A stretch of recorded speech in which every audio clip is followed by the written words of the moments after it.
Hello friends, कैसे हैं? बढ़िया। यस सर, आज हम लोग अपने जीएसटी नोटिस का फर्स्ट पार्ट स्टार्ट कर रहे हैं। First part, yes. जितने भी तरह की नोटिसेस आती हैं, मालूम ही है आजकल जीएसटी डिपार्टमेंट नोटिस पे नोटिस इशू कर रहे हैं तो प्रॉपर रिप्लाई होना जरूरी है। बट ऑब्वियस है, आपको किस तरह से काम करना है, कैसे काम करना है, हम लोग यहाँ पर वो चीज़ें देखेंगे। बेसिकली कौन सी नोटिस किस लिए आती है, बीइंग अ प्रोफेशनल हमको पहले ये पता होना चाहिए। और उस नोटिस की के अगेंस्ट हमें एक्शन क्या क्या लेना है, कहाँ जा करके लेना है, ये चीज़ें क्लियर होनी चाहिए। तो पहली नोटिस जो आज हम बात करेंगे, बेसिकली REG 17 की बात करेंगे। किसकी बात करेंगे? REG 17 की बात करेंगे। इसमें जो नोटिस आती है, आती क्यों है? बेसिकली ये नोटिस आती है किसी भी जीएसटी वाले बंदे का, जो जीएसटी रजिस्टर्ड बंदा है, जो टैक्स पेयर है, रजिस्टर्ड टैक्स पेयर, उसके जीएसटी रजिस्ट्रेशन को कैंसिल करने से रिलेटेड होती है। This is basically a show cause notice. इसमें ये लिखा रहता है कि भाई आपने इन इन प्रोविजंस को वायलेट किया है, या इन रीजंस से आपका जीएसटी कैंसिल क्यों ना कर दिया जाए। बेसिकली ये बात लिखी रहती है। हम लोग देखेंगे भी उस नोटिस को। लेकिन फिलहाल ये नोटिस आती क्यों है, क्या रीजंस हैं कि किसी बंदे को या किसी रजिस्टर्ड टैक्स पर्सन को REG 17 में नोटिस मिलती है। उसके पीछे के कुछ रीजंस हैं, कारण हैं। पहला, कि अगर आपने रिटर्न नहीं फाइल की है, जीएसटी रिटर्न आपको फाइल करनी थी, and you are fail to file your return of GST, तो उस समय आपका जीएसटी रजिस्ट्रेशन कैंसिल हो सकता है। सर, क्या टाइम पीरियड दी गई है रिटर्न फाइल करने के लिए?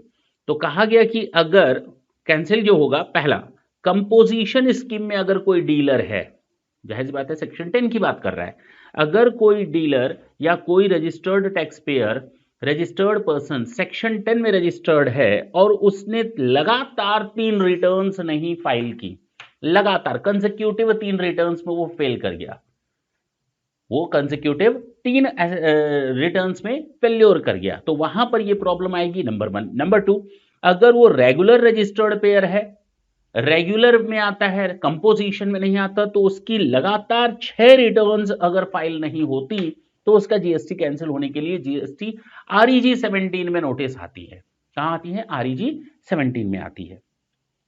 अगर कोई रजिस्ट्रेशन इस तरह से लिया गया है जिससे हम सरकार को धोखा दे सकें, तो पहला तो मैंने ये बताया कि अगर कोई नॉन फिलर्स होते हैं जो जीएसटी रिटर्न नहीं फाइल करते हैं, अगर कंपोजिशन डीलर में है और उन्होंने रिटर्न फाइल नहीं की लगातार 3, और जो अदर देन कंपोजिशन में है उन्होंने लगातार 6 रिटर्न्स फाइल नहीं की, तो उनके लिए ये सेक्शन है कि आपका कैंसिल किया जा सकता है रजिस्ट्रेशन। साथ ही साथ अगर कोई पर्सन ने जीएसटी रजिस्ट्रेशन धोखे से लिया है, मटेरियल इंफॉर्मेशन को छुपा करके लिया है और जानबूझकर गलत स्टेटमेंट दे करके लिया है, तो उस केस में भी ये REG 17 की नोटिस आती है।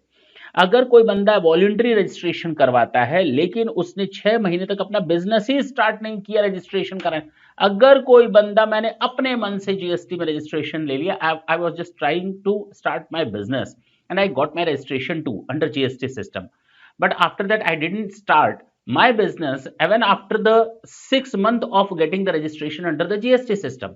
तो अगर मैंने जीएसटी सिस्टम में रजिस्ट्रेशन के बाद भी 6 महीने तक अपना बिजनेस स्टार्ट नहीं किया है, तो मुझे REG 17 की नोटिस आ सकती है।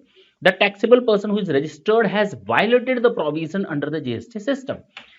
तो पहला तो यही प्लेन प्लेन बताया गया कि अगर कोई बंदा जीएसटी में रजिस्टर्ड है, सेक्शन 10 के हिसाब से कंपोजिशन में 3 रिटर्न्स फाइल नहीं करता, अदर कंपोजिशन है तो वो 6 रिटर्न्स फाइल नहीं करता कंसेक्यूटिव लगातार। और थर्ड बताया गया, अगर कोई रूल्स एंड रेगुलेशंस को फॉलो नहीं करता, मिस रिप्रेजेंटेशन ऑफ स्टेटमेंट या सप्रेजन ऑफ फैक्ट या फ्रॉड करने के पर्पज से कोई जीएसटी का रजिस्ट्रेशन लेता है, तो उस केस में, और अगर किसी ने वॉलंटरी रजिस्ट्रेशन करवाया था और अपना बिजनेस रजिस्ट्रेशन के बाद भी 6 महीने तक उसने स्टार्ट नहीं किया, तो इस केसेस में उसको REG 17 की नोटिस के लिए भेजा जा सकता है किसी बंदे को। जी। अब जब आपके पास नोटिस आती है ना, तो आपसे पूछा जाता है कि भाई, कि आप रीजन बताओ जो उसमें लिखा हुआ है नोटिस में, कि आपका जीएसटी रजिस्ट्रेशन क्यों ना कैंसिल किया जाए, कर दिया जाए, why the GST registration should not be cancelled. Clear? पहली चीज। दूसरा, instruction for the registered taxable person to submit a reply, proper reply within 7 working days from the date of service of the notice. 7 दिनों का आपको समय दिया जाता है, शो कॉज नोटिस में 7 दिनों का समय दिया जाता है कि आप अपना रिप्लाई प्रॉपर लिख करके भेज दीजिए। हम देखेंगे आपका रिप्लाई सेटिस्फैक्ट्री है या नहीं है, ठीक है ना। अगर पर्सनल हियरिंग के लिए है तो उस समय डेट और टाइम भी लिखा रहेगा। अब एक्शन क्या लेंगे आप, मान लीजिए आपके पास ये नोटिस आई तो आप व्हाट ऑब्वियस आ सकती है, तो अगर किसी के पास नोटिस आती है तो क्या एक्शन लेगा, रेमेडियल स्टेप्स क्या है आरईजी 17 के अगेंस्ट, ठीक है ना। तो जिसको आरईजी 17 का नोटिस मिला है वो क्या करेगा भाई, अगर आपने टैक्स कम दिया है, अगर आपको आरईजी 17 में नोटिस मिला है इन रीजंस पर और आप कहते हैं ठीक है कैंसिल कर दो, कोई दिक्कत नहीं कैंसिल कर दो, लेकिन कैंसिल करना भी इतना आसान नहीं है जैसे आपने कहा कैंसिल कर दो तो कैंसिल हो जाएगा। आपकी टैक्स लायबिलिटी तो ड्यू जो है, you are needed to make the payment of all those dues first, उसके बाद ही आपका रजिस्ट्रेशन कैंसिल होगा।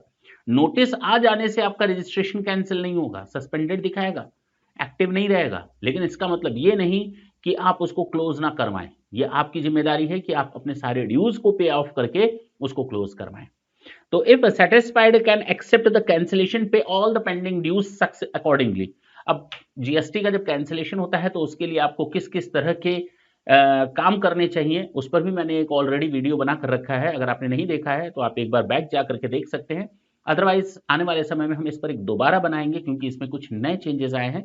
तो आपको आईटीसी वगैरह के फॉर्म्स कैसे भरने हैं, स्टॉक का ट्रीटमेंट कैसे दिखाना है, अपनी एसेट्स को कैसे डिस्पोज ऑफ करना है, या एसेट्स का किस तरह से टैक्स लायबिलिटीज आएगा, जो आपकी electronic cash ledger, electronic credit ledger में अमाउंट दिखता है उसका एडजस्टमेंट या सेटलमेंट कैसे होगा, ये सारी चीजें जब आप अपना जीएसटी कैंसिल करवाते हैं तो वो प्रॉब्लम्स आती हैं।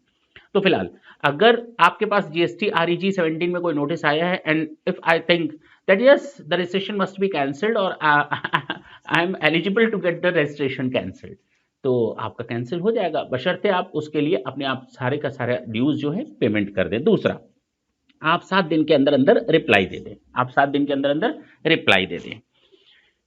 जो आपका कैंसिलेशन होगा ना जीएसटी रजिस्ट्रेशन, वो होता है आरईजी 19 में। किसमें होता है, आरईजी 19। आरईजी 19 में आपका रजिस्ट्रेशन कैंसिल होता है, किसमें होता है, आरईजी 19 में आपका रजिस्ट्रेशन कैंसिल होता है, किसमें होता है, आरईजी 19 में आपका रजिस्ट्रेशन कैंसिल होता है। आरईजी 17 में तो आपको नोटिस भेजा जाता है, आरईजी 17 में आपको नोटिस भेजा जाता है, जो उसका प्रॉपर सेक्शन है that is section number rule number 22(1) और सेक्शन था 29, होप सो 29 सब सेक्शन 2, ठीक है ना, ये आप देख लेंगे। SCN, why the GST registration should not be cancelled। दूसरा, रिप्लाई आपको देना है आरईजी 18 में, यानी आरईजी 17 में नोटिस आती है, आरईजी 18 में रिप्लाई जाता है, आरईजी 19 में कैंसिल हो जाता है रजिस्ट्रेशन। ये सिंपल सिस्टम है 17, 18 एंड 19। नेक्स्ट सेशन में हम आपके साथ फिर आएंगे एक इंपॉर्टेंट अपडेट के साथ या एक इंपॉर्टेंट पॉइंट के साथ जो आपकी प्रैक्टिस को और अच्छा करेगी। नेक्स्ट सेशन में आपसे फिर मिलेंगे, तब तक के लिए tata bye bye, thank you, thanks a lot.